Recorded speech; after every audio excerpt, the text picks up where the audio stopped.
जय जगन्नाथ जय श्री कृष्ण। आमर तो चारि वर्ण सृष्टि भगवान कर जानिले।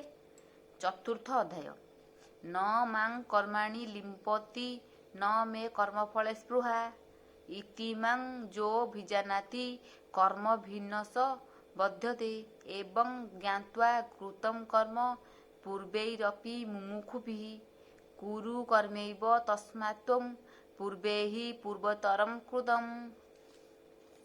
आर अर्थ कौन शुण। मु कर्मरे आबद्ध नुहे, मोर कर्मफल श्रद्धा नाही।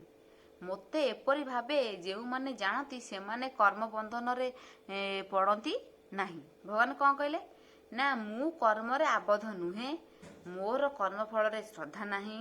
मोते एपरि भावे जो माने जानती से माने कर्म बंधन रे पड़ती नहीं। यही कथा जानी प्राचीन मोक्षव्रती माने कर्म करी जाइछन्ति, तुम्भे सेही कर्म कर। भगवान ये कथा कहले कहले पूर्वरे माने ए जो श्रीकृष्ण जो जुगरे बुझौछथि ता पूर्व जो जुग दीटा जो जाइछि सत्य जुग तेते जुग द्वापर जुग जो जाइछि सबु भगवान से कहले पूर्वरे जो माने सबु मते एमति भाबिकरी करिछन्ति से माने मुख्य पाइछन्ति, तू सेही मानक कथारे चाले। भगवान ये कहले यही कथा जानी प्राचीन मुख्यपति जो कर्म कर तुम्हें से कर्म कर। भगवान कहले कहले से जो कर्म कर से कर्म कर।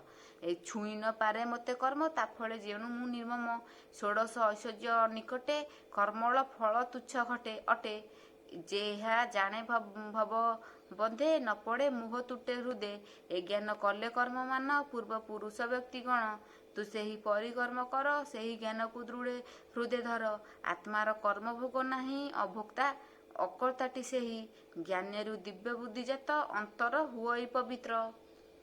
भगवान कहले जार ज्ञानरु दिव्य बुद्धि जात हुए ता अंतर पवित्र हुए।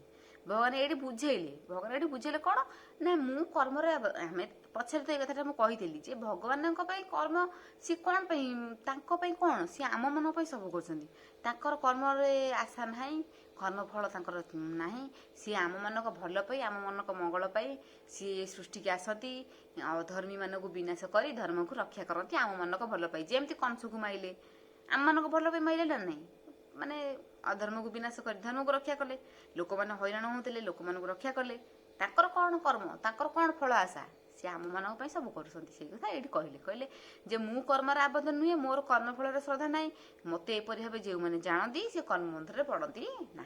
जय जगन्नाथ।